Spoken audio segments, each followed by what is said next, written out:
For business sake, get off your butt. That was the title of my presentation at a conference in Vienna, and it's really good business advice. I'm Jonathan Downey, and this is Inside Interpreting.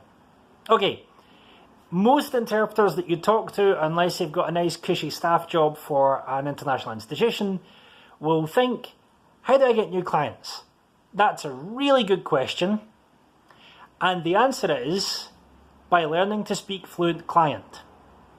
In other words, by leaving the house and meeting people. Now, the great thing is about saying that to interpreters is most interpreters at least like people, mostly, a lot of the time, maybe the majority of the time, but most interpreters can walk into a room and not get the heebie-jeebies.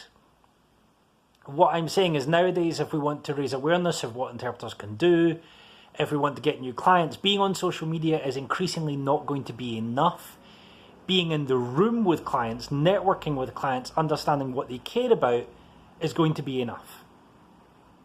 Only yesterday I had a meeting with someone from a major government agency who realised that their support for businesses didn't include support with interpreting, and they didn't have the expertise in-house to point businesses to the right places to go.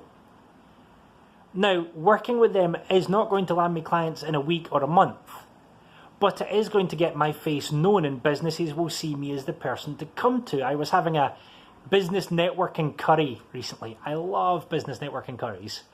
And I sat down at the table, and the guy I sat down to said, Jonathan, I'm so glad you're here. I was just telling the guy next to him that if there's anything to do with language, he needs to talk to you.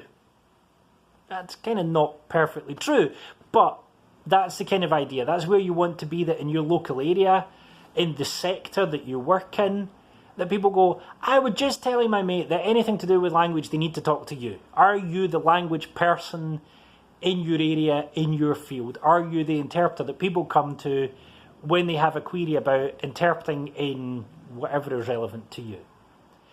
That's the best kind of marketing. When people start telling other people about you, then you've done your marketing right. If at the moment no one knows who you are, it's time to leave the house. Now, here are some great rules for meeting clients. Number one, give your business card at the end of the conversation, not at the beginning, and chat to people about what interests them.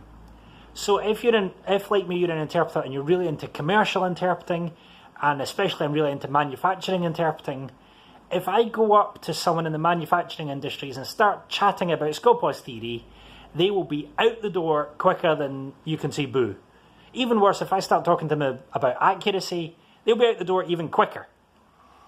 But if I start talking to them about how's business with them, what do you care about, what's on your mind, what do you do when you're not working, get to know their business, get to know them as people, and then the conversation will soon swing round to what you do and how you can make a difference.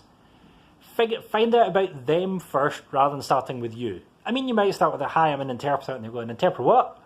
But the main thing is make the conversation about the other person, because for the first 3 or 4 networking events that you go to, you'll feel completely overawed and go, what are we talking about? But that's okay. That's the place you want to be in. Take note of the things that people say are important and start speaking about that, start learning about that, start developing your expertise in that.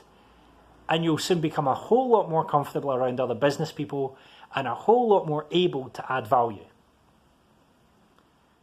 The future of interpreting might depend on our own abilities to get up off of our comfort zones and into meetings with potential clients, learning to treat them like human beings and learning their business as much as we know ours.